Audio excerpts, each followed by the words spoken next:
Sous-chapitre 5, l'orientation, fin de collège de 3e, Jimmy 2010. Donc pour la direction, c'est un bac général. Pour moi, c'est un bac S, pour être contradictoire, parce que je sais pertinemment que Jimmy, son choix, c'est boulangerie. Donc voilà, tout est dit, tout est fait. Hein. Il s'oriente vers un CAP, boulangerie. Terminé, il a 15 ans, on a perdu des années, parce qu'en fin de compte, c'était son choix à proprement dit. Il ne souhaite pas continuer des études, il ne souhaite pas aller dans les voies de garage universitaires. Donc son choix se porte sur la boulangerie. Voilà. Bon, moi je peux le comprendre, je n'aimais pas non plus l'instruction classique, basique, voilà. Alors, il y a une classe spéciale qui est mise en place dans les collèges pour faire de la réinsertion, donc en fonction, je dirais, des choix et des orientations et des problématiques que maintenant la société moderne amène dans ces nouveaux reclassements. Donc ils appellent ça une classe de réinsertion. Alors que bon, là, il n'y a pas des problèmes scolaires, c'est que c'est un choix d'orientation et que bon, quand on arrive en fin de 3e, il est déjà même trop tard pour trouver un artisan boulanger. C'est le problème. Donc comme ils ne font pas les choses avant, dans la formation avec les élèves, hein, voilà, les élèves et les parents. Vous voyez, il y a des parents qui refuseraient que leurs enfants suivent un parcours de boulanger, par exemple, parce que c'est un CAP. Donc pour eux, c'est toujours dévalorisant. Vous voyez, il y a la bourgeoisie, c'est non, il faut qu'ils se revalorisent au travers de leurs enfants, donc leurs enfants doivent faire des études supérieures, même s'ils ne veulent pas faire des études supérieures, ils doivent faire, voilà. Ils n'ont pas leur enfant, la différence entre le populisme et je dirais les classes dites bourgeoises, friquées et tout bordel, c'est que les enfants n'ont pas de choix. C'est leurs enfants, c'est leurs esclaves, ils doivent obéir à leur cursus professionnel que les parents ont décidé. Nous, on choisit plutôt le choix et la liberté de l'enfant. Donc la passion aussi. Voilà. Donc ils trouvent un artisan fin novembre. Donc pendant ce temps-là, ils font des stages, ils sont occupés, ils continuent un petit peu l'instruction, tout ça. Mais bien sûr, il y a beaucoup moins d'heures d'études, de scolaires que dans un cursus normal. Ça se comprend. Donc ils travaillent le mois de novembre, le mois de décembre, et à mi-décembre, là, commencent des problèmes. Ils commencent à se plaindre par rapport au taux horaire. Les horaires sont pas du tout respectés et il doit faire, on va dire, la boniche. Il doit garder les enfants, donc faire beaucoup de choses qui est hors du cadre de son métier. Donc ça, il comprend pas et ça l'embête un peu parce que bon, on fait un choix professionnel, on respecte l'apprenti, on respecte normal. Alors il y a beaucoup d'artisans, attention, qui respectent bien sûr ces cadres où les apprentis font réellement de la boulangerie, que de la boulangerie et travaillent dans ce sens-là. Par contre, bon, il y a toujours des brebis galeuses, c'est comme partout, et puis là, comme par hasard, il est tombé dessus. Hein. D'ailleurs, voilà, hein, d'ailleurs, c'était pas à Fougères, hein, c'est au le Roux, hein, c'est à peu près à 10-15 km. Il avait investi, il a passé son permis scooter pour pouvoir acheter un scooter, donc il était très motivé quand même dans ce truc-là. Et donc, quand il nous en a parlé, je lui ai dit, moi, parle-lui-en, vois ça avec lui, essaye de trouver un terrain d'arrangement, quoi. Et aussitôt qu'il a commencé à vouloir lui en parler, le mec il lui a dit, bon, écoute, moi je te vire, j'ai pas besoin de toi, je veux quelqu'un de motivé. Donc pour eux, c'est motivé, c'est un esclave, hein. Vous voyez, c'est un peu ça. Hein. C'est que, et en plus, ils sont rémunérés pour avoir des apprentis. Donc ils touchent des rémunérations pour avoir et pour former des apprentis en fonction. Donc ils ont, et ça nous rappelle un peu les insoumis qui veulent des migrants plutôt, donc qui disent rien, qui font leur boulot, qui dépassent les heures, qui sont les boniches de ces artisans qui abusent, je dirais, de la situation. Donc il y en a, on le sait, et c'est clair et c'est net. Le problème, c'est que, donc ça, voilà, c'est dans les temps légaux, hein, on est sur la fin du 2e mois de travail, c'est la période d'essai, on va dire, et donc il a le droit de se séparer de Jimmy, sauf qu'il ne lui paye pas son 2e mois. Donc sa mère, comme d'habitude, parce qu'ils veulent pas que j'y aille, de peur que je m'échauffe, et qu'on rentre vite dans des mots, et un petit peu plus si la personne souhaite jouer des mains, on va dire. Donc, elle connaît un beau-frère qui est syndiqué à Force ouvrière. Ils nous disent, voilà, le dossier est entre les mains de Force ouvrière, je vais m'en occuper, on va s'en occuper, il n'y a pas de problème, voilà. Sauf que le chronomètre tourne, hein, c'est des gens qui parlent, mais qui font faire par une personne, qui fait faire par une personne, qui fait faire par une personne, mais au final, il n'y a personne qui s'en occupe. 1 an, 18 mois, 20 mois, personne. Donc je rentre dans la procédure, bien sûr, j'en parle à mon fils, puisque je le relançais, je suivais, il m'en parlait. Euh, et donc là, je rentre en action, je rencontre les femmes dirigeantes de Force ouvrière sur Fougères, hein, ils ont leurs locaux dans une ancienne école maternelle. Alors soit ils ont racheté les bâtiments à l'époque, où il y a eu des arrangements dans les séparations, voilà, parce que à cette époque-là, il y avait beaucoup de personnes syndiquées, ils défendaient vraiment l'ouvrier, ce qui est plus du tout le cas, hein. Là, c'est que de la magouille politicienne, de terrain, électoral, voilà, c'est des familles qui sont ancrées, qui gardent les monopoles, voilà. Donc elle me mène en bateau, elle me demande des documents, je le fais, je vais chercher, j'ai tous les documents qu'il lui faut, mais ça traîne. Alors je vais sur Rennes, je vais les embêter sur Rennes directement. Je dis ouais voilà, je vais voir un tel de Fougères qui doit s'occuper du machin, vous en êtes où? Ouais, mais elle n'est pas là en vacances. Une fois, 2 fois, je dis voilà, menteuse, manipulateuse, voilà. Les femmes, c'est que ça, hein. Voilà, là on est avec Force ouvrière, je tombe que sur des femmes, c'est encore du mensonge, c'est encore de la manipulation, elles veulent rien foutre et elles veulent attendre surtout la prescription. C'est 2 ans. Au bout de 2 ans, terminé, point barre, le dossier vous pouvez le jeter, le prud'homme ne prend plus les affaires si la durée est dépassée. Et donc, on va voir ça vite fait, on va survoler ça assez rapidement. Là, il n'y a pas d'avocat, ça se passe assez rapide et ça démontre la bonne foi parce que on ne voulait pas forcément de procédure. S'ils payaient le mois, c'était logique. On voit ça, on survole ça. Alors bien montrer aussi la proximité sur Rennes, hein, parce que c'est pas forcément le cas de figure de toutes les grandes villes ou les métropoles, hein, mais ici, surtout en Bretagne. Donc nous avons le conseil des prud'hommes ici en haut, l'hôtel de police central de Rennes ici, le tribunal de grande instance, la cité judiciaire, tribunal de commerce qui se trouve juste en face, et sans oublier la chambre des notaires 35 qui est juste aussi à proximité, donc sur une vue satellite propre à Google aussi, Maps, hein, là, on voit bien les proximités. Tribunal de grande instance. Ici, chambre notaire 35. Ici, l'hôtel de police centrale. Ce qui est intéressant, c'est de voir qu'il y a un restaurant inter-administratif police. Donc, il y a une proximité. Je pense que les agents administratifs de la justice ont le droit d'aller manger ou de se restaurer dans ce restaurant. Donc, une proximité très rapide.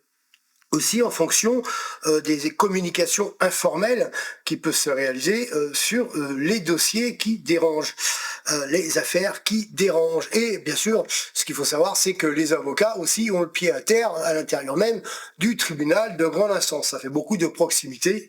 Donc ici, on voit bien qu'il y a un rond-point qui sépare le conseil des prud'hommes.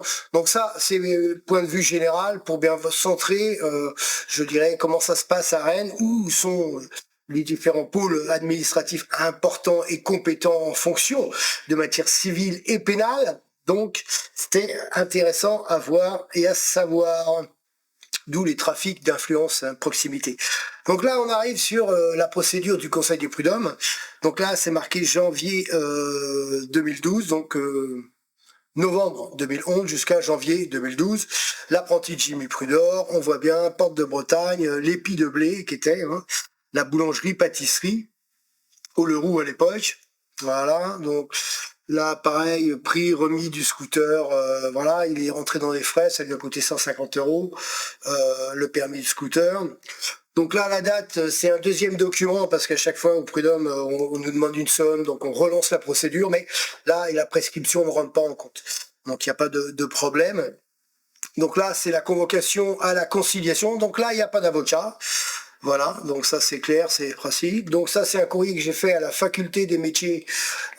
Donc là c'est une attestation, ça c'était pour Force ouvrière, pour bien attester que j'avais écrit, j'avais communiqué. Donc là ils attestent bien, je dirais la chambre des métiers. Donc le courrier, voilà, c'était celui-ci, donc au directeur du CFA de la chambre des métiers.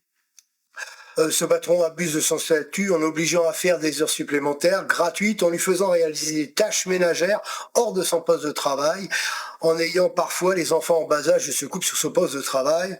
Voilà. Donc vous pouvez lire, c'est parce que c'est facile de dénoncer et de cibler que le gamin, hein, parce que c'est tout le temps la chose qu'ils font. Hein. Voilà. Donc ça, c'est les conclusions que je lui ai apportées à Jimmy pendant la conciliation. Donc il avait tous les arguments, voilà, par rapport à ça. Il demandait un total de 900 €. Donc arrangement à l'amiable, clac clac clac. Arrangement à l'amiable, donc ça s'arrête là. Cet homme n'a pas d'avocat, il vient, il arrive avec un chèque qui était le montant de son salaire, donc 450 ou 460 €, enfin bref. Et Jimmy, moi je n'ai pas le droit d'être dans le bureau de conciliation. Donc là il y a la personne des prud'hommes, Jimmy et ce patron. Là il n'y a pas d'avocat, il n'y a personne d'autre. Ils sont 3 dans le bureau, ils s'arrangent entre eux. Là, j'ai pas mon mot à dire, c'est Jimmy qui décide. Jimmy prend le chèque, terminé, point barre, il n'y a pas de procédure. Voilà. Moi, je me fie à et au choix que mon fils a fait. Il préfère prendre seulement l'argent que lui donne ce patron sans aller faire une procédure. Très bien. Le chapitre est clos. Terminé, point barre. Pas un procédurier, on ne cherche pas autre chose. Voilà. Alors on passe sur la continuité du travail de Jimmy, on voit ça. On l'a vu, le projet de boulanger, c'est terminé, le CAP, et il est dégoûté par la mentalité de la boulangerie, voilà, c'est terminé, point barre.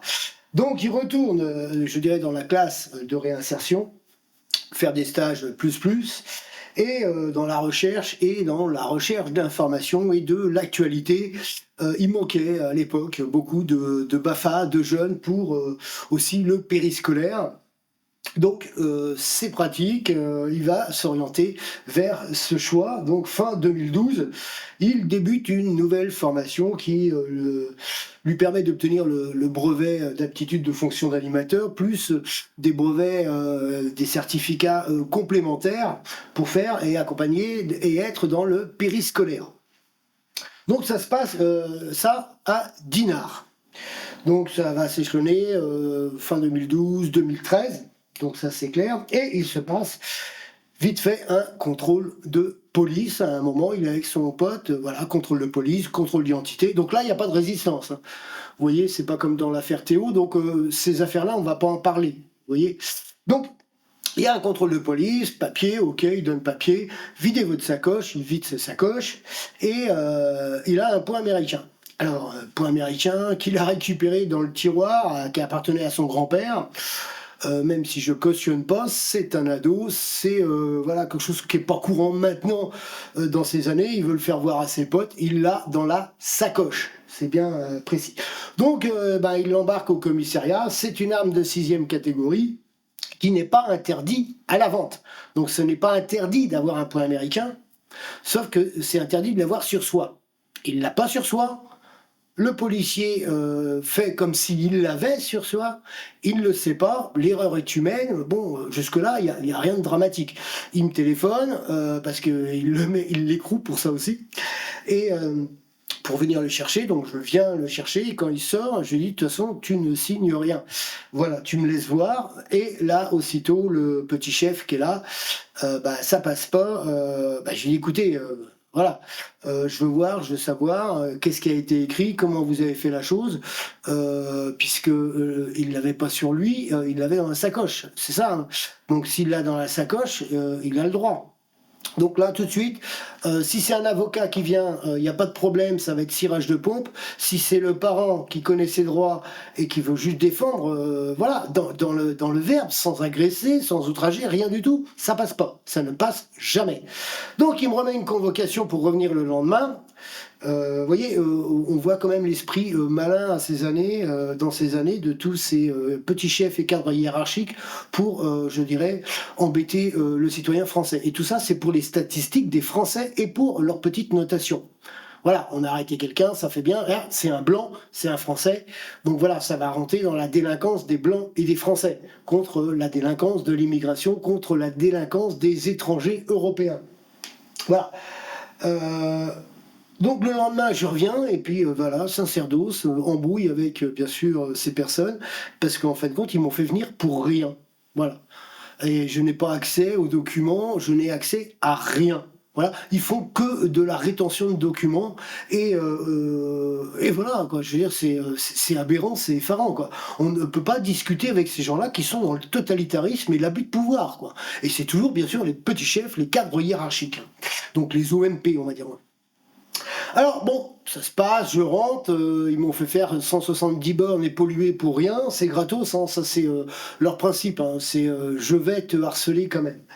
Hein, ça c'est toute la formation interne qu'ils ont, c'est voilà, de ne pas respecter le citoyen, de ne pas respecter les parents quand les parents s'occupent de leurs enfants. Vous voyez, quand on voit les émeutes de ce qui s'est passé, les parents qui s'occupent pas de leurs enfants, là c'est bien, on applaudit, c'est gratuit, c'est normal, c'est l'extrême gauche.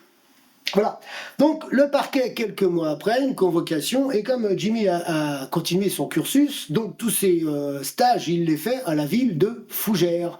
Donc il est animateur, il est dans le périscolaire à la ville de Fougères, et donc il obtient un CDD au moment même où ces personnes du parquet veulent le rencontrer. Donc on va voir tout le côté administratif, donc je me pointe là-bas sans lui parce que lui il travaille. Et donc j'attends mon tour hein, au tribunal de grande instance de Rennes. En bas, hein, les cas avec les enfants, tout ça, c'est, je dirais, au rez-de-chaussée, hein, je dirais. Voilà, je connais la boutique, ils me connaissent, hein, puisqu'il y a aussi beaucoup de procédures sur ma personne et le harcèlement des verbalisations, donc je suis connu là-bas. Et donc je rencontre cette personne qui s'occupe des enfants, et aussitôt qu'elle voit que mon fils n'est pas là, elle se met à hurler, une hystérique dans le tribunal de grande instance. Une hystérique. T'as pas le temps d'en placer une que la meuf, elle se met à gueuler. Ouais, c'est quoi, vous venez sans lui Voilà, mais je lui dis, mais qu'est-ce qui se passe là? T'as une deuxième vice-procureur qui sort, alors sur la porte c'était marqué Barato, là, je l'ai marqué sur le truc. Qui arrive, qui gueule, et elle me connaît, voilà, Monsieur Prud'homme, et elle me fait virer du tribunal de grande instance. J'ai eu juste le temps de lui dire, mais attends, t'as pas le temps de parler, de t'expliquer, t'es avec des furies, des hystériques qui représentent soi-disant la justice, quoi. Et je dis, mais putain, mais on a affaire à des chetelés, quoi, hein. Tu sais, ils ont des troubles mentaux là-bas, hein. Donc, à peine donné les documents que je suis éjecté du tribunal de grande instance de Rennes par deux femmes hystériques qui vont utiliser la sécurité pour me foutre dehors. Ça aurait été un avocat, ça aurait été cirage de pompe, voilà, terminé, point barre. C'est le parent, il vient, il a des documents, il a des justificatifs de la mairie comme quoi il travaille et tout, qu'en fin de compte il était dans son bon droit, ils veulent rien savoir.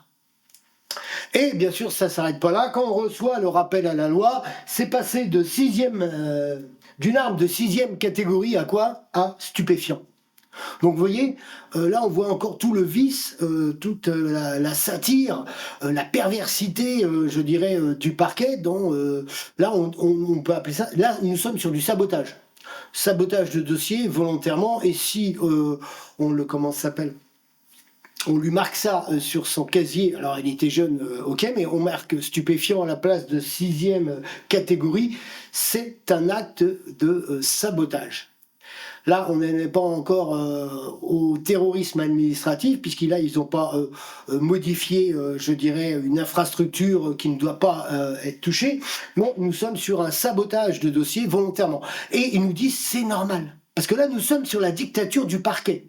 Vous avez beau leur écrire, leur dire, voilà, oui, mais c'est rien. Non, non, je ne vous donne pas le dossier, c'est rien, c'est juste un rappel à la loi. Ça veut dire ferme ta gueule, c'est comme ça, c'est tout. En gros, c'est ça, hein, c'est comme ça qu'ils vous le disent, hein, avec des documents préétablis. On voit ça tout de suite. Alors, le premier dossier de demande d'aide, c'est en novembre 2012. pour la Ligue de l'enseignement. Hein, c'est le centre de formation qui va lui permettre de passer le BAFA et des certifications pour réaliser du périscolaire. Donc voilà, première aide. Donc faut pas avoir peur, deuxième aide en juin 2013. Donc comme il est sous ma CAF et ma responsabilité, donc à la base je peux utiliser toutes ces aides et je vais les utiliser parce qu'il n'y a aucune honte à avoir quand ils donnent des centaines de milliards, des dizaines de milliards, je dirais, à leur immigrationnisme, il n'y a pas de problème, vous voyez. Donc là, faut pas avoir non plus de honte, il n'y a aucune honte, c'est le système de la société. C'est pas la vie, c'est le système de la société, je dirais, qui va favoriser le plus d'impôts pour les classes les plus modestes et les classes moyennes, moins d'impôts pour les ultra riches. Mais quand on va dire oui, un ultra riche a payé 5 milliards, on va dire ah, c'est énorme. Oui, mais non. 5 milliards s'il paye que 30% d'impôts, alors que le citoyen d'en bas va payer 50% d'impôts, il y a encore une disparité de 20%. Oui, tout ça, c'est des chiffres, c'est des manipulations mentales qu'ils réalisent. Donc là, c'était pour la carte vitale, CMU, pour mon fils, pour bien montrer qu'il était sous ma responsabilité et sous ma sécurité sociale aussi, bien sûr. Voilà, ça, bah, bien sûr, le certificat encore de scolarité, encore au collège Thérèse Pierre, de l'année 2011 à 2012, puisqu'il est retourné là-bas, vous voyez, c'est en octobre 2013, vous voyez, parce qu'on a besoin de ça pour faire les dossiers. Donc un certificat administratif des stages réalisés de Jimmy auprès de la ville de Fougères. Là, c'est un second CDD, pareil, contrat de travail à durée déterminée auprès de la ville de Fougères. Donc, vous voyez, on raconte pas de bêtises. Et voilà, donc la convocation donc sur Dinard, police nationale, là il y a quelques noms, procureur Saint-Malo de la République, c'était pour le lendemain, donc le 18 juin 2013 à 17h. Donc j'ai bien une convocation. Voilà, on me convoque, mais on me convoque pour rien. Vous voyez, ça c'est toujours normal chez eux. Hein. C'est le harcèlement routinier envers, je dirais, les parents. Qui s'occupent de leurs enfants, faut préciser, hein, qui s'occupent de leurs enfants. Donc, port prohibé de 6e catégorie, donc c'est bien port d'armes prohibé de 6e catégorie le 17 juin 2013. Donc, il faut que tout cela soit clair. Avec Madame Girmin, voilà, l'hystérique que j'ai rencontrée, c'est d'abord cette femme, Madame Girmin. Attention, ce sont toujours et souvent des femmes. Hein, alors, bien sûr, mon fils, il me fait le mandat pour que je le représente, puisqu'il est maintenant majeur, mais au moment des faits, il était mineur. Voilà, parce que lui, il est majeur depuis le 1er septembre 2013. Donc, comme la convocation se passe après, il est majeur. Donc, il me réalise, comme le veut la loi, le Code civil, un mandat de représentation. Et voilà, le rappel à la loi, donc après l'hystérie de ces femmes, et que je me fasse virer du tribunal de grande instance, on reçoit un rappel à la loi pour le délit d'usage de stupéfiants, de produits stupéfiants au 6 janvier 2014. Donc vous voyez, mais vous dites, mais ils sont complètement... Alors ils sont hystériques et complètement nuls, incompétents, ou ils le font exprès, ou c'est du sadisme, ou, je veux dire, c'est pour leurs quotas.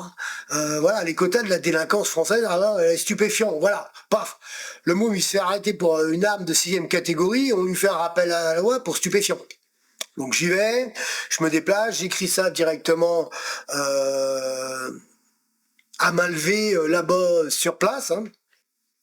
Donc votre délégué et une collègue, surtout cette collègue Barato. Donc j'ai été surtout pour relever le nom Barato, parce qu'il y a des petites écriteaux sur les portes en bas du tribunal de grande instance, hein, me foutent dehors, ne reconnaissant pas le droit, mais leur dictature fonctionnariale. Sachant qu'au vu de la loi, mon fils ne détenait pas cette arme de 6e catégorie sur lui, il était donc dans son bon droit. Mais la loi là-bas n'est pas respectée du tout, ils s'en foutent totalement, hein, ça c'est clair. Donc, malgré que je fais une réclamation, voilà, qu'est-ce qu'il me fait? Il me dit oui, non, c'est rejet de copie. Bon, Donc le mec il prend pas la mesure des choses, pour lui c'est pas grave. Donc c'est on fiche mon fils pour usage de stupéfiants alors que c'est arme de 6e catégorie. Parce que ça c'est marqué.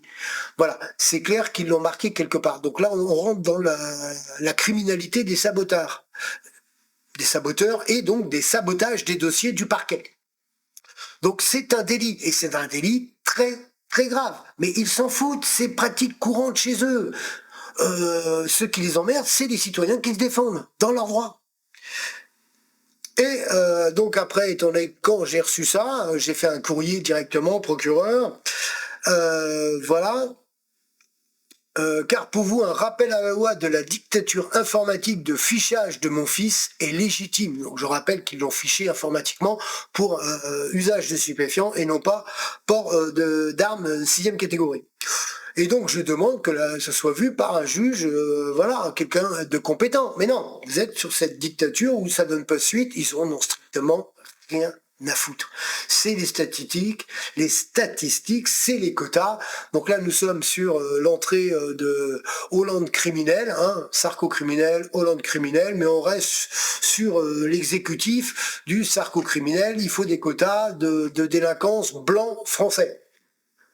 Où le sadisme orgueil de certains délégués en manipulation administrative de cette barato, déjà alignée dans le dossier général, ne devrait pas exister dans une république qui respecte le peuple, qui rémunère vos salaires. Où la loi est la même pour tous, constitution française et non pas le néonazisme gouvernemental de la schizophrénie fonctionnariale nominative qui se place au-dessus des lois, ne voulant rendre justice, celle de la vérité, celle des preuves. Donc vous voyez, déjà nous sommes en 2014, le ton a bien changé, hein, si vous regardez les premières vidéos avec, je dirais, mes conclusions, la communication où il y avait un certain respect, ici il n'y a plus de respect. Et ici on me condamne pas pour l'instant, on me dit pas c'est un outrage. C'est dans le cadre du droit de la procédure. J'attaque dur parce que d'une manière ou d'une autre, ils sont dans la différence. Ils ne font rien pour rectifier les choses. On va passer vite fait sur le schéma temporel, clore le chapitre 2, partie 1, pour entamer le chapitre 3, partie 2. Alors un petit survol du schéma sagittal qui n'a pas trop bougé, hein, je veux dire, on va faire avancer la ligne rouge là, puisqu'on arrive à début 2014. Voilà, hein, donc ici là on a intégré le patrimoine. Jimmy, une fois qu'il a été majeur, bon, il est plus souvent chez sa mère parce que il a pu s'acheter un ordinateur et il est gamer, donc il tape beaucoup plus de temps sur la machine. La machine est chez sa mère, voilà. Donc, ce qui est intéressant, c'est qu'il a pu garder sa chambre au 10 Normandie, voilà, et puis il cherche à protéger sa mère au vu de ce qui s'est passé et de la vie au quotidien. Il sait que moi, j'ai pas besoin de ça et que, je dirais, l'autorité est différente avec papa qu'avec maman. Donc, voilà. Donc là, petit survol. On va terminer ce chapitre 2, on va attaquer le chapitre 3, partie 2 de Jimmy, où là on va rentrer sur du plus lourd, comment fonctionne réellement la justice civile et le respect entre guillemets des avocats, on va voir ça. Ça va être effarant et lamentable pour la justice bien sûr, puisque des collégiens, des lycéens peuvent comprendre et lire des documents administratifs, des attestations qui vont... mais c'est incompris par les parquets. Vous voyez, c'est incompris par des enquêteurs aussi, parce que personne ne s'indigne là.